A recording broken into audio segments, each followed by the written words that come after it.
Hey everybody, Rick here with the Word for Wednesday. This is the Word on the Road. I am actually driving back from Los Angeles. Had to do a quick stint there. Had an opportunity. My cousin who lives in Los Angeles is selling a car. My son was saving up for his car. You know, first job, you know how that is, right? You save up and you work hard and you saved up enough money to get it. So I'm driving down to get it for him. And one of the funny things is, as I'm driving across this landscape, it's almost like it tells a story. You know, you go into the heavy population of in the concrete jungle of Los Angeles, and it just almost like saps your soul. And you start driving across the desert, and you go through Las Vegas and the barrenness of it all, and it brings back kind of the thoughts of what Jesus' walking in the wilderness must have been like, where he was tempted, where he was with his thoughts, and there's something that's just barren and beautiful about the desert.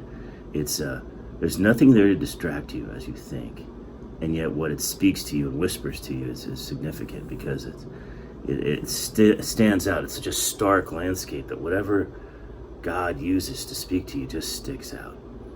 Well, then, like last night I got to Utah, and I'm here in the middle of Utah, and I was thinking as far as the landscape. I woke up this morning, went for a walk, and it was an interesting landscape here, where it's more of a desert plain.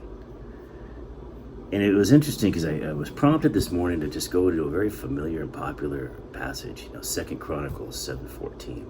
If my people who are called by my name will humble themselves and pray and seek my face and turn from their wicked ways, then I will hear from heaven, and I will forgive their sin and heal their land.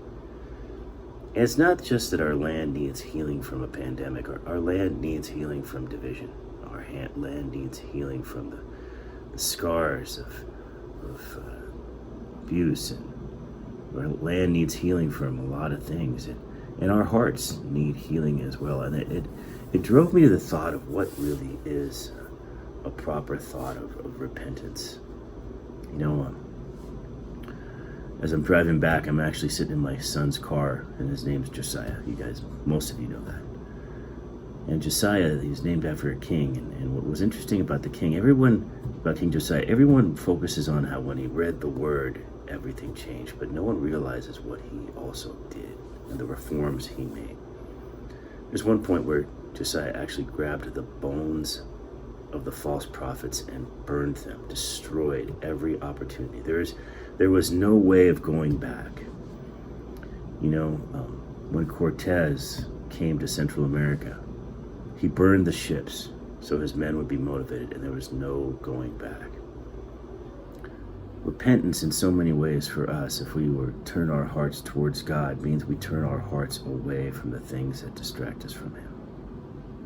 And in so many ways, that's what keeps us in a place of rebellion, of disobedience, what scars our land, what scars our relationships, what scars our potential and our future, is that we don't fully invest in what God has for us, that we always keep that plan B right there. We hedge our bet,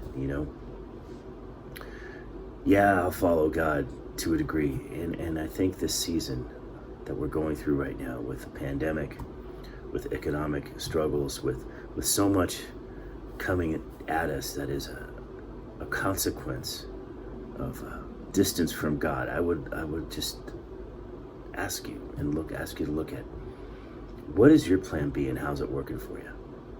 Because in my life, I committed a while ago not to live with a plan B, that this is it. And when we moved here, we moved forward, and we burned the ships. There's nothing left for us anymore. When we came forward as Christians, we come forward, we're resigning our lives of the past and the things we used to do, and leaning into what God has. And I'm wondering if this morning God might be challenging your heart to lean into a burn the ships moment, a walk away experience, where it's just, I am done with the things of my past. Because I just want to leave you with these couple questions. Oftentimes we think that the illusion of comfort is the illusion of success. But when you look back, how many lives have you influenced? What's changed? How significant would your world be if you weren't in it? What is the legacy you've left behind?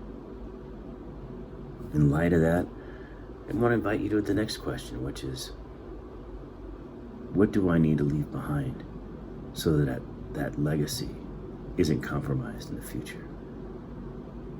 What do we want to make? What's the mark we want to make for the kingdom? How does the kingdom want to advance? And how do we partner with what God's doing? Because God's going to do it. And I just want to be a part of it.